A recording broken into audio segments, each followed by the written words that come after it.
자, 우리 사우디 얘기해보자. 야, 씨. 제일 돈 많은 나라 사우디 얘기를 제일 가난한 송작가 TV 홍보하다가 하다니. 아, 사우디가 제일 부자 나라인 것처럼 늘 얘기가 됩니다만 속을 들여다보면은 가난한 사람은 또 가난해요. 그리고 예전 못지 않아요. 예전 같지 않아, 지금. 사실 이제 전 세계 부자들이 많잖아요. 최고 부자가 뭐 요즘은 조지 소로스가 아마 1등일 거예요. 계산 안 해봐 많이 음, 주식이 올라가지고. 음, 근데 이제 그 빌 게이츠, 조지 소로스 뭐 이런 그 1, 2위 주고받는 요즘은 이제 그 앨런 머스크도 거기 끼긴 합디다만 애플하고 이렇게 이런 기업들이 이제 부자라고 해봐야 한 1경원 그 정도밖에 안 돼. 가진 재산이. 그 정도밖에. 한, 천조 원 정도 클럽에 들어있는 애들이 몇 없어요. 음, 근데 사우디 왕족들은 득식을 해. 음, 이 왕가들 재산을 다 합치면, 뭐 20경원이 넘을 거다. 음. 왕족들 재산을. 전부, 왜냐면 워낙 많거든. 직계 왕족이, 이 사우디 그 국왕이, 형제들이랑 이 직계 왕족이 수백 명이잖아요. 근데 전부 다 기본적으로 뭐 1조, 2, 3조씩은 다 들고 있어. 왕자들이고 뭐고. 그러니까 이렇게 어마어마한 재산을 갖고 있는 사우디가 요즘 경제난에 허덕이고 있다. 음. 그래서 국영기업 내지는 뭐 국가 기반 시설들을 또는 세금을 올리고 이거를 민영화를 한다. 야, 이거 뭐 부잣집에서 이런 일이 있나 싶은 그런 토픽인 거죠. 에이, 이재용 씨가, 이건희 씨가 돈이 아무리 많다고 해도 우리나라가 그렇게 IMF 경제 위기를 겪을 때 개인 사재를 다 털어가지고 우리나라를 부유하게 만들어 주던가요? 아, 개인 재산이니까 개인 재산이죠. 사우디가 아무리 국가 재정이 힘들어도 왕족들 돈은 왕족들이 개인 재산이니까 당연하죠. 그렇게 생각하니까 또 그러네요. 네. 네, 바로 이해가 되시죠? 예, 음, 그렇습니다. 우리가 생각하는 못 사는 나라에도 겁나 재벌들은 많습니다. 음, 예. 자, 브리핑 들어가도록 하겠습니다. 지난 22일 무함마드 알 자단 사우디 재무장관이 블룸버그 통신이 주최한 온라인 포럼에서 사우디가 국가 자산을 민영화, 매각할 계획에 속도를 붙이고 있다. 교육, 보건, 수도 분야 등에서 자산을 민영화할 거고 이를 통해서 향후 4년에서 5년간 약 16조 원을 조달할 수 있을 것으로 본다. 이런 얘기를 빼게 했습니다. 만수르 일가 한 4명만 털면 나올 돈인데 안 이걸 하기 털잖아요. 위해서 안 털잖아요. 물론 만수르는 사우디 사람은 아니지만 그분은 이제 아랍에미리트 분이시고 중요한 거는 아니 왕족들이 자기 돈 안 내놓잖아요. 예. 자, 아무튼 최근 유가 폭락으로 경제 타격이 굉장히 좀 심각해졌기 때문인데 1분기에만 10조 9천억 원 규모의 재정 적자를 봤다고 합니다. 사우디가. 그래서 사우디가 사실은 부가가치세가 없던 나라인데 2018년 1월에 부가가치세가 처음 생겼어요. 그게 5%였거든요. 근데 지난 1일부터 무려 3배로 뛰었습니다. 15%로 뛰었습니다. 그리고 올 들어 이달 초까지 국채를 발행해서 14조 3,760억 원을 조달했고 연내에 한 번 더 국채를 발행할 계획이라고 합니다. 여기 그 MSN 있잖아. 모하마드 살만 그 황태자. 네, 이 사람이 왕족들 그 힐튼 호텔 가다 놓고 삥 뜯은 지가 얼마 안 된 것 같은데 몇 년 전인데 네. 그 삥 뜯어서 그건 국고로 환수 안 하고 전부 자기가 가졌나? 아니요. 왜냐면은 사우디가 석유를 팔아도 돈이 부족할 수밖에 없는 상황이에요. 음, 왜냐면 지금부터 제가 사우디의 일반 국민들에 대한 얘기를 좀 왕족 해드려야겠다. 말고요. 일반 사우디의 국민들. 서민. 예, 네. 일반 국민들. 자, 사우디 국민들은 직접적인 세금은 없습니다. 사우디 거주 외국인 중에서 걸프 협력회의 소속국이 아닌 이들에게 정률로만 소득세를 부과를 하고 있습니다. 외국인만 소득세를 일부 내는 거예요. 그렇죠. 의료비와 교육비가 무료입니다. 국립대의 경우 등록금뿐만 아니라 기숙사비도 내지 않습니다. 하지만 학생들은 달마다 30만 원씩 생활보조금을 지원받습니다. 천국인데 여기까지만 들으면 그러나 사우디의 많은 국민들은 자국에 있는 대학을 가지 않습니다. 배울 게 없나요? 네. 주로 아, 배울 게 없군요. 네. 일단 여러분 생각해 보세요. 돈을 내지 않는 학교면 학교 수준이 어떨 것 같죠? 우리가 늘 의료비가 무료예요 하는 나라들의 의료 수준이 어떻다고 얘기했죠? 예, 돈을 개차반이죠. 네. 그러니까요. 비슷하다고 생각하시면 돼요. 그리고 사우디 국민 자체도 나라에서 돈을 주기 때문에 특별히 내가 열심히 공부를 해야지라는 어떤 사명감이 있다거나 본인 자체가 뭔가 특출한 사람이 아니고서는 그런 생각 잘 안 합니다. 그럼 대학을 가서 뭘 하느냐? 주로 이슬람 공부를 하는 거죠. 근데 그거 공부해봤자 취직할 때는 없어요. 주로 이제 대학들이 아까 말씀하신 이슬람 교육을 시켜가지고 종교 지도자를 만들어서 사람들 혹세무민하는 데 쓰이는 용도로 가는 거죠. 신학교만 있다고 봐야 되는 거야, 사우디 안에는 사실상. 그리고 실제로 국비 지원을 해가지고 한 해에 20만 명 정도를 외국으로 유학을 보내줘요. 그래서 사우디에서 왜 진짜 내가 새로운 공부를 해보고 싶어. 뭐 이런 친구들은 다 외국에서 공부하고 있죠. 그리고 이제 캐나다, 미국, 뭐 이런 중국도 많이 가 있고. 하버드나 이런 데 가서 이제 항상 그 기숙사에 가서 사귈 때 예, 가장 친하게 지내야 될 게 중동 출신 유학생, 그 다음에 중국 출신 유학생이라고. 네. 부자지 말고. 얘네들이 기본적으로 얘네들이 한 달 용돈이 한 100만 불 정도 되는 애들이기 때문에 얘랑 이게 어떻게 기숙사에 한 방을 쓰게 된다. 그럼 이제 그때부터 말 그대로 파라다이스 열리는 거지. 아이비리그에서만. 그렇지. 왜냐면 얘들이 아이비리그 안 되지. 그 비싼 돈을 주고 체육관 지어주고 운동장에 잔디 깔아주고 갔는데 시시껄렁한 칼리지 가겠어? 아이비리그 중에 최고 석학들만 모이는 그런 데 가지? 근데 가서 걔들 하는 게 뭐야? 맨날 페라리 몰고 돌아다니면서 클럽이나 가고 술집이나 가고 공부를 제대로 하겠냐고. 걔 중에 한두 명은 해. 한다고 쳐. 근데 아무튼 어찌됐거나 이렇게 유학해 있는 애들이 돈질을 하는 애들이 대부분 이런 중동 부호자. 이 얘기를 왜 하지 내가? 네. 그래서 페라리도 이 사우디의 유학생들이 외교 압박 카드로도 사용이 돼요. 캐나다가 그 사우디의 여성 인권에 대해서 문제를 제기하니까 니들이 감히 우리 내정을 이러면서 캐나다에 있던 5천 명의 유학생들 자국 송환 명령을 내렸어요. 근데 중국도 그런 짓 잘하잖아요. 네. 사실 지금 그 미국이 중국에 있는 공산당원들 비자를 전부 다 취소한다고 이런 이런 얘기해요. 얘기 나왔잖아요. 왜냐면 그렇게 하면 약 그 공산당원이 1억 명쯤 돼요. 한 8천만에서 1억 명쯤 되는데 이 사람들하고 가족들이 전부 다 미국에 못 들어오거나 미국에 살다 나가야 되거든. 그렇죠. 근데 얘네들이 사실 쓰는 돈이 어마어마해요. 지역 경제에 미치는 영향이 어마어마하다고. 그렇죠. 특히나 학교나 학원가 이쪽에서는 중국인 유학생들 아니면 대학이 운영이 안 된다고 할 정도란 말이야.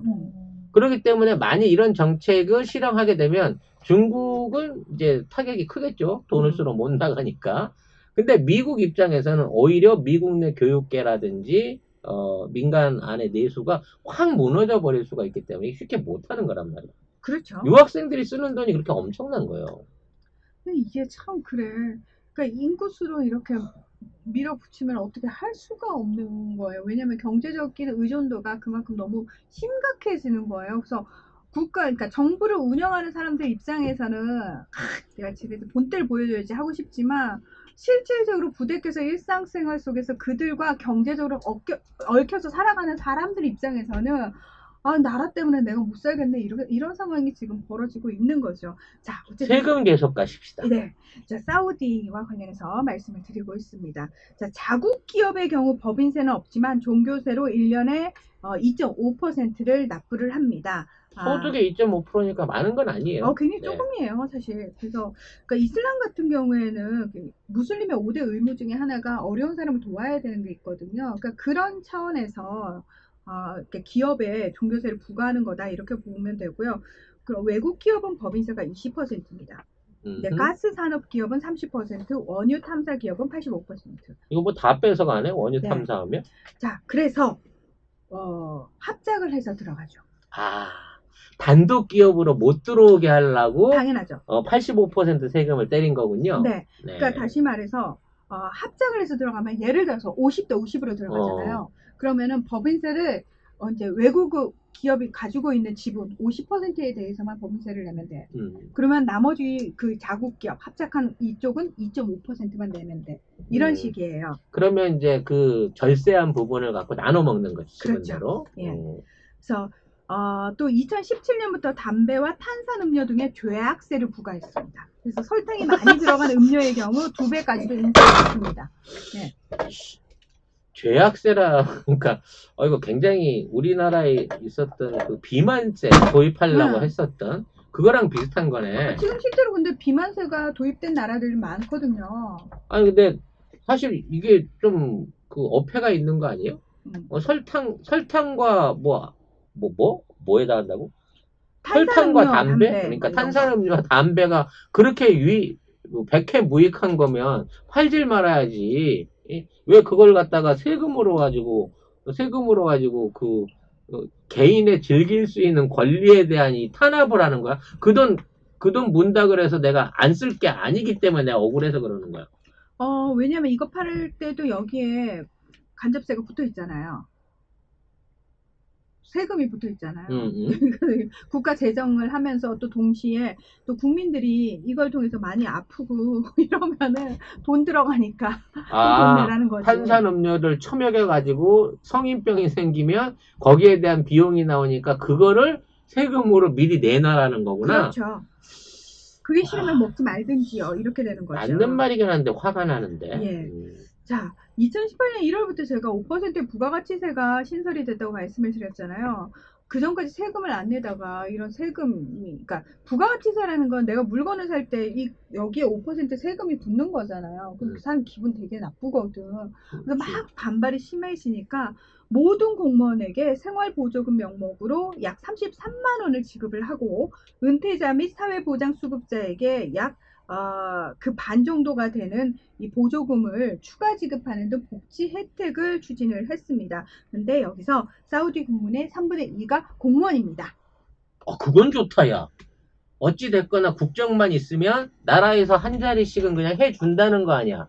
좋은 걸까요? 자, 일단 얘기를 계속 들어보시죠. 자, 그래서 2020년 7월 1일부터 15%의 부가세 플러스 공무원 보조금이 중단됐습니다. 줬다 뺐으면 그거 같이 기분 나쁜 게 없는데. 네, 그렇습니다. 야, 폭동 나겠네, 폭동 나.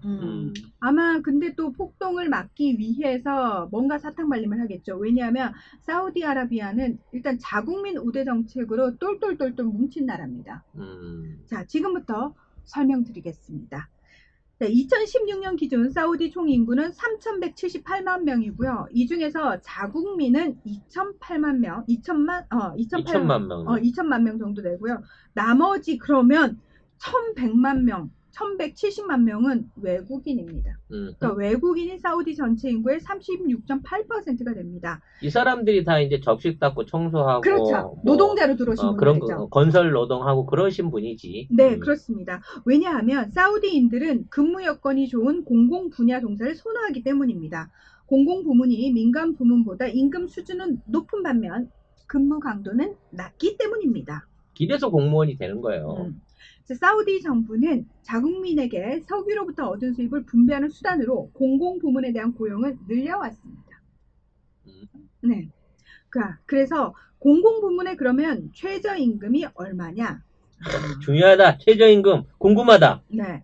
534달러였는데 800달러로 올렸습니다. 800달러요? 네. 800달러면 100만 원이 안 되는데?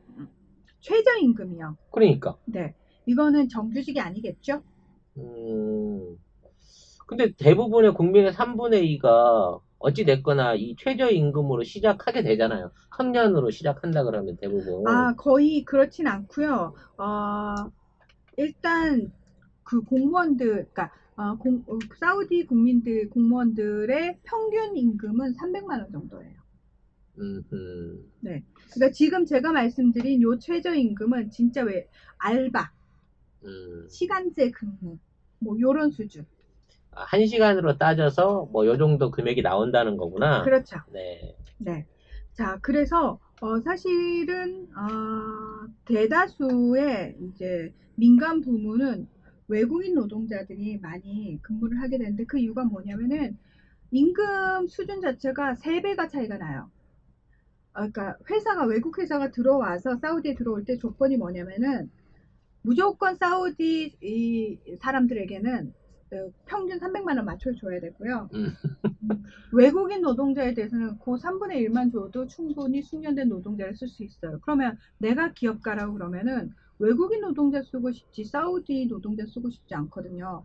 왜냐면 사우디 국민들은 게다가 힘든 일 하는 거 싫어해요. 날 더우니까 막 싫고 왜? 막 이러거든요. 그러니까 공무원으로 탱자탱자하는 3분의 2 국민들 외에 진짜 사우디에서 고생해가면서 땀 흘려가면서 노동하는 근로자들은 대부분 외국인이고 그렇죠. 임금은 3분의 1 수준이고 여기에 대한 고용률은 점점 더 높아져. 왜냐하면 사우디 정부에서는 그 사우디제이션이라는 자국민 의무 고용 제도를 시행을 하고 있었습니다. 그러니까 기업이 들어올 때 일정 수준 이상을 사우디 국민을 직원으로 채용하지 않으면 아예 허가 자체가 나지 않는 거예요. 그렇게 되면 어떤 상황이 벌어지느냐? 그 비율을 채워야 되잖아요. 그러면 유령, 그러니까 이름만 올려놓고 그냥 월급만 타가는 그런 사람들도 꽤 많았다라는 겁니다. 근데 이때 이제 아랍의 봄 2011년에 터지잖아요. 이 이후에 이제 사우디 입장에서도 야, 상황이 좀 만만치가 않은데? 라는 생각을 하면서 자국민들 좀 일하게 만들어야 되겠다라는 생각에 니타카트라는 새로운 제도를 도입을 했어요. 그러면서 기업 규모별로 그리고 업종별로 의무 고용률을 정하고 그 이행 여부에 따른 제재와 인센티브를 민간 기업에 부여를 했는데 왜냐하면 더 이상 공공부문은 이제 늘릴 수가 없어. 그렇지. 그러면 공무원은 차고 넘친 거지 이제. 근데 사우디의 인구의 70%가 30세 미만의 젊은 청년들이에요. 근데 이들의 실업률이 20%예요. 30년 전에 얼마나 많은 사랑을 나눴다는 거야 도대체 사우디 사람들은. 자, 그러면 생각을 해보세요. 청년들이 그냥 이슬람 전공이나 신학교 나와가지고 애들이 할 줄 아는 게 없어. 근데 취직시켜줘야 돼. 근데 더 이상 공공부문은 할 수가 없어요. 그러면 이제 민간 부문에 떠넘겨야 되잖아요. 근데 민간 부분에서는 머릿속에 든 게 없는데 뭘 시켜 먹겠냐고. 근데 울며 겨자 먹기로 사우디에서 사업하려면 그렇게 해야 되는 거죠.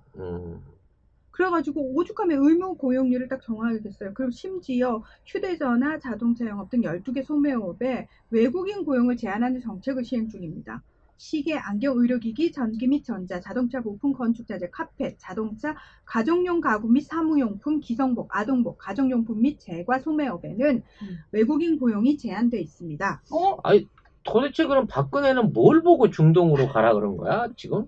우리 국민은 우리 청년들 보러 중동으로 가라 그래갖고 도대체 무슨 일을 하라고 거길 가라고 그렇게 원한 거지? 그러게 말입니다요. 예. 그래서 2017년 이 기준 사우디인 노동자보다 외국인 노동자를 더 많이 고용한 민간 사업장에 대해서 초과 외국인 직원 1명에 대해서 약 64,000원의 외국인세를 부여를 했습니다.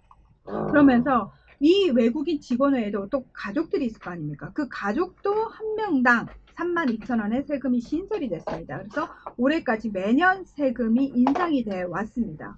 이런 식으로 가면 사우디에 가서 노동을 한다든지 회사를 한다든지 투자를 한다든지 하는 외국 기업들이 안 갈 것 같은데? 맞습니다. 빙고. 그러니까 외국인 노동자에 대한 비자 제한, 또 의무 고용 비율 상한 조정 등 자국민 고용 확대를 위한 각종 규제 때문에 외국인 투자가 점점 더 줄어드는 겁니다.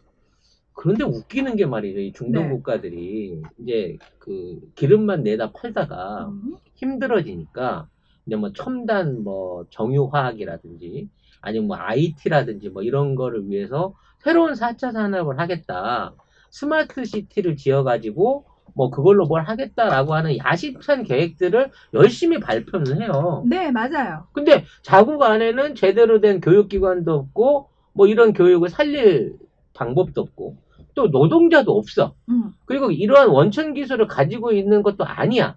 그런데 외국에서 투자하거나 일하러 가야 될 사람한테 이따위 정책을 만들어 놓으면 누가 비전이 있다고 사우디에 가가지고 투자하고 거기 가서 일하려고 나가겠냐고. 그래서 생각보다 그게 지금 잘 안 되고 당연히 있으니까 안 되는 거지. 네. 돈질할만 해갖고 되질 않는 거지. 그게 안 되고 있는데 이게 이 딜레마예요. 사우디 왕가의 딜레마예요. 내부적으로 국민들의 불만은 다스려야 돼. 근데 또 지네 생각에 이 나라가 유지는 돼야 되잖아요.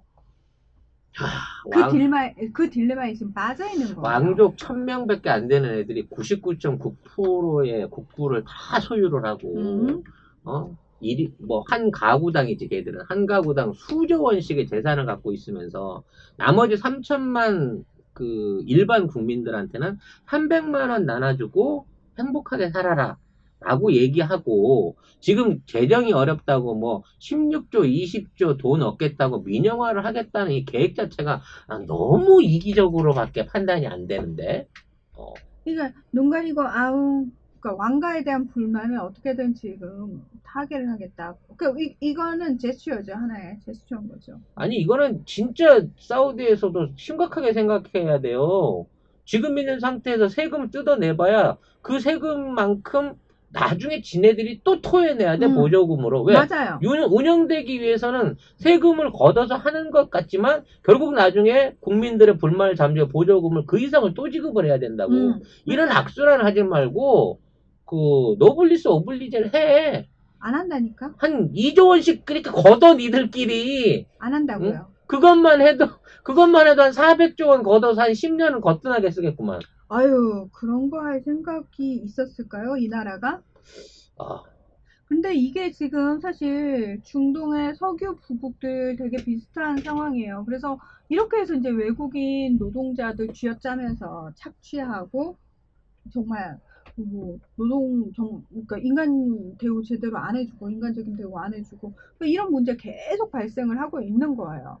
근데 그러면 국민들을 어떻게 변화시켜야 되잖아요. 근데 국민들을 변화시킬 자신도 없고 의지도 없고 하는 방법도 몰라요. 그리고 국민들 자체도 야, 우리나라에서 석유가 그렇게 많이 나는데 내가 왜 힘들게 해야 돼? 그 기존에 내가 그렇게 힘들게 살질 않았는데 왜 이제 와서 나에게 힘들게 살라고 해?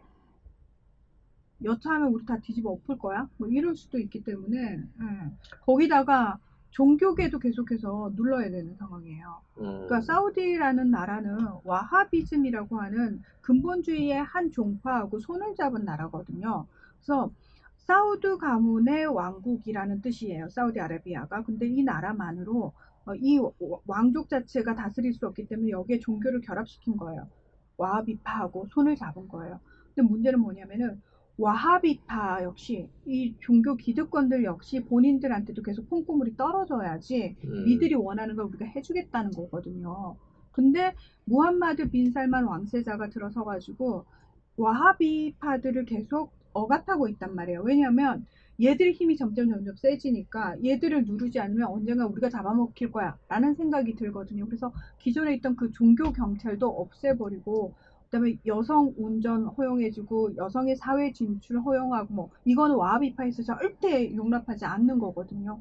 그러니까 그런 정책들을 계속 하는데 이 사이에도 삐걱삐걱 되니까 무함마드가 와하비파를 좀 세게 지금 자극하고 있는 상황이란 말이죠. 그러니까 내재적으로 지금 터질 수 있는 것들이 굉장히 많은 상황인데 그나마 석유 팔아가지고 그 오일머니로 버티고 있는 거죠.